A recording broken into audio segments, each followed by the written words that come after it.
Good afternoon. It's Saturday, the 4th of July. I'm Erin Viner, and this is IBA News broadcasting from Jerusalem. We open with breaking news of an outbreak of a fire at Malea Hamisha, just outside the capital. At least 10 teams of firefighters are on the scene battling the blaze. The community swimming pool has been evacuated, as well as residents of nearby homes. Initial investigation indicates the fire may have been deliberately caused in an act of arson.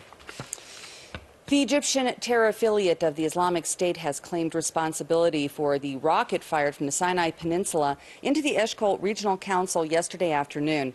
Security forces confirmed that the missile hit an open field, causing no damage or injury.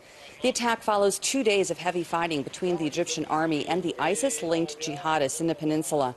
Due to the flare-up of violence, the IDF closed Road 12 along the Sinai border to civilian traffic and increased its presence in the area over the past several days as part of the heightened level of alert. Israel Beitenu head Avigdor Lieberman strongly criticized Prime Minister Benjamin Netanyahu for his handling of the security situation and other issues, saying that the current government will fall before the end of the year. Lieberman made the comments during a Sabbath cultural event in Beersheba, where he said that the nation's deterrence factor has yet to be restored after being greatly harmed by last year's conflict with Gaza. He also charged that drama seen in recent discussions over the natural gas deal will pale in comparison with upcoming efforts to pass the budget, and that it isn't realistic to believe that the narrow coalition of 61 Knesset members is capable of passing such a complicated bill. The former foreign minister went even further by accusing the government of trying to break up the ministry during its recent reassignment of duties to other government agencies in what he called a lynching and a pogrom. The Human Rights Council has voted to adopt a report by a UN investigatory commission into Operation Protective Edge in Gaza last summer, calling on Israel and the Palestinians to prosecute alleged war crimes and cooperate with a preliminary probe by the International Criminal Court. 41 nations voted in favor of adopting the report, with only the United States opposed, saying that it was biased against Israel. European countries said that they were disappointed that the report did not explicitly mention missiles that Hamas fired at civilian areas in Israel, although after hours of behind-the-scenes negotiations over the text, all of the EU member states on the UNHRC, including Britain, France, and Germany, approved it. Israel's ambassador to Geneva, Eviatar Menor, slammed the move and branded the document an anti-Israel manifesto that completely ignored violations of human rights committed by Hamas and other armed Palestinian groups. In what was one small ray of light for Israel, India was among the 5 nations which abstained from voting in a departure from its record of previous support for Palestinian-led resolutions. And while speaking on the first anniversary of the outbreak of last summer's conflict with Hamas, the Gaza chief of the United Nations Works and Relief Agency, Robert Turner, said that housing reconstruction in the Strip could begin in earnest as early as this coming week, following serious delays caused by Palestinian political infighting, as well as Israeli and Egyptian border restrictions. As he prepares to end his 3-year term, Turner also said that he sees no imminent threat of war between Israel and Hamas on the horizon. I don't think that the parties want it, and I think, in fact, the parties are doing what they can to avoid it. The challenge in Gaza is always that there are spoilers. There are people that would like to initiate or at least to escalate situation, and I think it's very important that responsible actors do not get drawn into something they don't want. Palestinian Authority security personnel arrested 21 suspects in overnight raids who are associated with the Hamas student organization at the Najah University near Nablus. The latest detentions come on the heels of one of the biggest raids against Hamas launched by the PA in years, when over the past few days, more than 100 Hamas members in the West Bank, including senior officials, were taken into custody. A spokesman in Ramallah declared that Hamas will not be allowed to undermine security by drawing Palestinians into bloodshed by carrying out attacks. Representatives from Iran and the P5+1 nations are appearing to be cautiously optimistic amid reports that a tentative agreement has been reached on sanctions relief as they push for a final nuclear deal. Both sides are working extremely hard with a great sense of purpose. in a good faith effort to make progress, and we are making progress. So we have a lot of work to do. We have some tough issues, but there's a genuine effort by everybody to be serious about this and to understand the time constraints that we're working under. At this 11th hour, despite some differences that remain, we have never been closer to a lasting outcome. But there is no guarantee. Getting to yes requires the courage to compromise, the self-confidence to be flexible, the maturity to be reasonable, the wisdom to set aside illusions, and the audacity to break old habits. Some stubbornly believe that military and economic coercion can ensure submission. They still insist on spending other people's money or sacrificing other people's children for their own delusional designs. I see hope because I see emergence of reason over illusion. I sense that my negotiating partners have recognized that coercion and pressure never lead to lasting solutions, but to more conflict and further hostility. While commenting on the Iranian talks during a campaign stop at New Hampshire's Dartmouth College, Democratic presidential hopeful Hillary Clinton told the crowd that she believes the Islamic Republic poses a serious threat to Israel and expressed her hope that the U.S. and the world powers will be able to reach a deal to curb Tehran's nuclear ambitions. I so hope that we are able to get a deal in the next week that puts the lid on Iran's nuclear weapons program, because that is going to be a singular step in the right direction. We don't know yet. It's too soon. These things always go down to the wire. But even if we do get such a deal, we will still have major problems from Iran. They are the world's chief sponsor of terrorism. They use proxies like Hezbollah to sow discord and to create insurgencies, to destabilize governments. They are taking more and more control of a number of nations in the region, and they pose an existential threat to Israel. That speech came on the same day that Clinton is reported to have suggested to potential Jewish donors during a closed-door meeting that she would be a better president for Israel than current American leader Barack Obama and able to mend the fractured relationship between Washington and Jerusalem. One of the current sources of tension between the two nations is the recently published memoir of former Israeli ambassador to the U.S., Michael Oren, that has created quite a political storm. IBA's Ellie Wogelinter asked Professor Gil Troy for his thoughts about the book. You know, as an academic, I have this crazy notion that I don't comment on a book until I've read it. So I was indeed very disappointed with Michael Oren and the whole controversy his book triggered until I read the book. The book is actually a beautiful love story of an American who falls in love with Israel, who loves both countries and sees both countries as democratic wonders. That, of course, doesn't make the headlines. What makes the headlines is the chronicle of the tension between the Obama administration and the Netanyahu administration, and the vicious counterattack against Michael Oren, saying that he's only doing it to sell books when he's already been a bestseller and he's an award winner, that he's only doing it to score points politically, is so disreputable. Deal with the issue. There's this lie, this big lie on the part of the Obama administration that says, Israel's never had such a good friend. We're the best friends ever. And yet, when you read the memoirs of Hillary Clinton, the memoirs of Robert Gates, who was Secretary of Defense, they use words like furious, exasperated, tough decisions, angry conversations. Why is it that when an American official writes a memoir about tensions in the U.S.-Israel relations, that's legitimate? Yet, when a former Israeli official writes about those same tensions, it's not legitimate. The truth is, I wish that Hillary Clinton, Robert Gates, and Michael Oren waited 10 years. I think that there's a problem going from public service to writing tell-all or govern-and-tell memoirs so quickly. But given that we live in the age of the kiss-and-tell memoir, to all of a sudden start holding Michael Oren to a standard that no one else is held to doesn't pass the smell test. And it feels like small little Israel isn't allowed to criticize the superpower, that there are separate rules for, and it's the same kind of asymmetry we see with Israel not being allowed to defend itself in the UN, not defending itself on the Gaza border, not being able to defend itself. Michael Oren was witness to a series of situations where there was this big lie that Obama couldn't have been more supportive, and he wasn't. And Michael Oren goes into the ideology. There's an ideological conflict here where Barack Obama wanted to reset American foreign policy. Barack Obama wanted to have much more of a third world orientation in his foreign policy, and he succeeded. The truth is that success is a failure, and people like Leslie Gelb, who is as mainstream, as rational, as centrist, an establishment voice, as a former president of the Council on Foreign Relations, wrote an article in the Daily Beast in January saying Obama should fire his entire foreign policy team. That's how big a disaster Obama's foreign policy has been, particularly on issues of terrorism and cyber warfare. Oren says a similar kind of thing.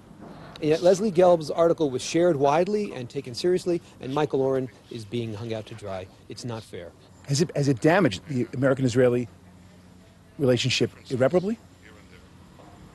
The Israeli-American relationship is incredibly strong, and it can weather Barack Obama and Bibi Netanyahu having a stare down in the White House. It can weather Michael Oren's memoirs. The truth is, as a historian, I applaud Michael Oren and welcome him as a truth teller. As an Israeli and American patriot, I mourn the loss of his voice as a sane centrist, as a bridge builder, and you can't be both. The diplomat has to massage the truth sometimes. The historian pursues the truth. And I think in this book, Michael Oren decided that he was going to pursue the truth and tell all, and I regret the fact that, especially because of the reaction, Michael... Take himself out of consideration as a bridge builder. Right. Michael Oren's role, which he had been carving out during the election campaign as someone who could square the circle, who could smooth ties, has now been put aside. It's partially his fault, it's partially due to the complete overreaction, both of the American Jewish community as well as the Obama administration. It's what I call the Obama omerta. It's kind of like this mafia thing of, you don't criticize us, you don't cross the line. And it's this whole Fox News notion that you're either 100% with us, 100% against us.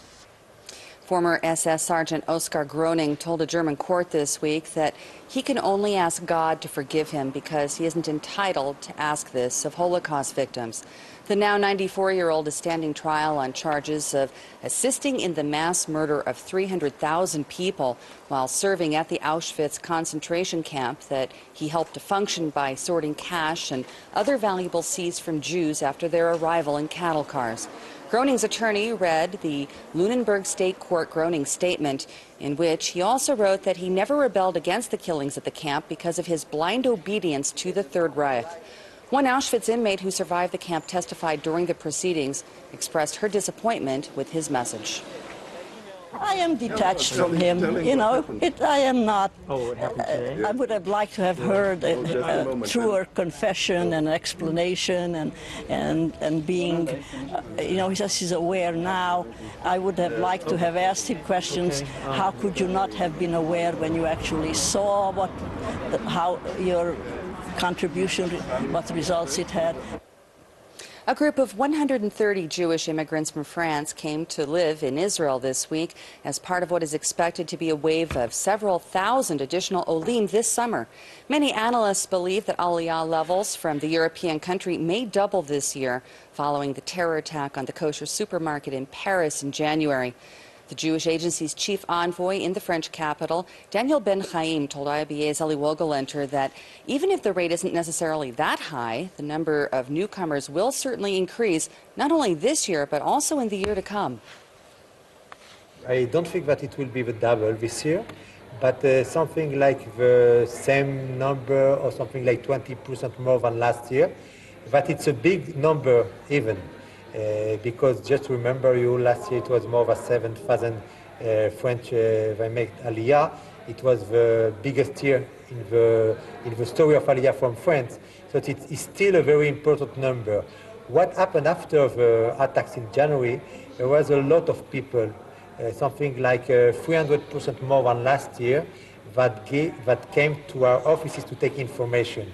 But you know, between taking information to making Aliyah, there is a long process. Some of them won't make Aliyah at the end of this process. And some of them, I think it's not a small number, will make Aliyah in the free for next year. it's a very important to understand that in the Occidental world today, when you decide to make Aliyah by choice, you prepare yourself to your Aliyah. So it will take the effect of last January. I think it will be in the 2, 3, 4 next years. Is there a feeling among the Jews there, their own feeling, that there is no future for a Jewish community there? If your question is if all the Jewish community, as the answer is no, for sure. I think a part of them think that there is no future for. A part of them think that there is no future in France, without connection with being Jew, and a part of them think that there is no future as a Jew in France. But I think the majority still think that there is a future in France, and there is a future as a Jew in France. As a person who was born in France, how do you feel about the future of the Jewish community there?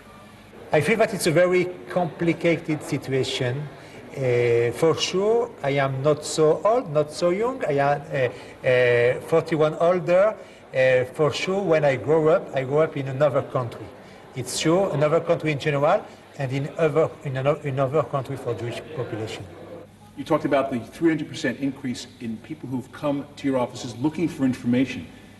Do you feel that they are there to have in hand the information that they'll need should they have to leave France quickly? I think that a lot of them want to know and to prepare themselves to the eventuality of Aliyah in one day. It's the reason that these 2 last year, a very important population came to take information, to prepare themselves. A part of them even completed a field in internet to prepare all the steps before the Aliyah. The only things left is to take the decision to make it. I think a lot of Jewish in France feel very, very close to Israel in general for Zionist reasons. And today the situation in France push a part of them to take the decision to make Aliyah. It's not, in general, it's not people that there is no connection with Israel. The connection with Israel is very strong. The step between this strong connection to the Aliyah, I think it's the climate of the situation in France. And in another Aliyah milestone, a group of B'nai Menashe Jews that recently arrived from India has raised the number of community members who have become Israeli citizens to more than 3,000. Arud Sheva was at the airport when the latest group landed and brings us this report.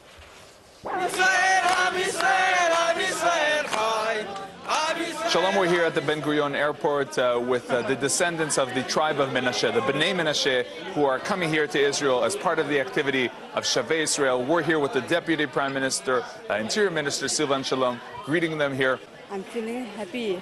I feel like I'm home. I have no words to express my happiness. I'm speechless because I'm too happy that I can't believe all this group of people had landed safely here. That's really amazing. And I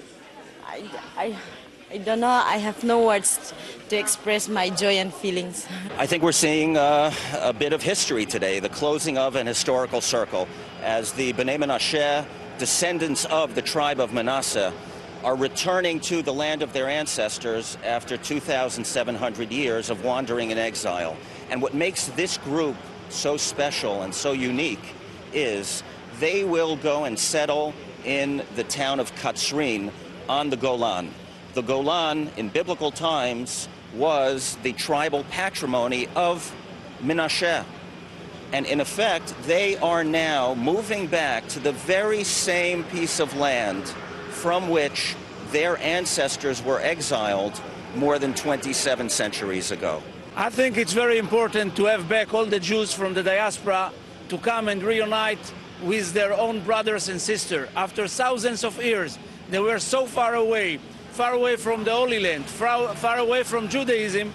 They are now coming back to our people, to our nation, and we are greeting them. We welcome them with open arms, and I'm very happy that they are coming to strengthen us here in Israel, to strengthen the Golan Heights, and of course the Galilee. They are more than welcome. With this group, we have now brought some 3,000 members of the B'nai Menashe back home to Israel. There are still another 6,500 in India who are waiting to come, who every day turn their eyes towards Zion, pour out their hearts, and pray for the day when they too will be able to come home again. We are determined to do everything in our power to bring them all back, and with God's help, and with the help of Minister Silvan Shalom and the entire Israeli government, with God's help, we will succeed in doing so.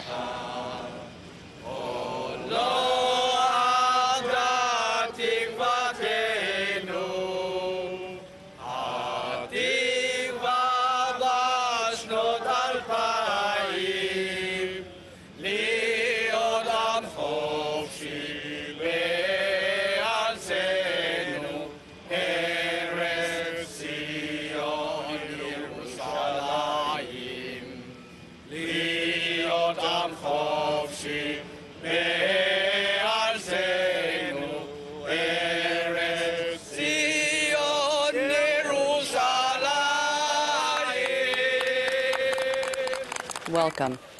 The IBA weather team tells us that we can expect a warm start to the week with sunny skies and a slight rise in temperatures to levels a little hotter than normal for this time of year. Here's the forecast at home and abroad over the next 24 hours.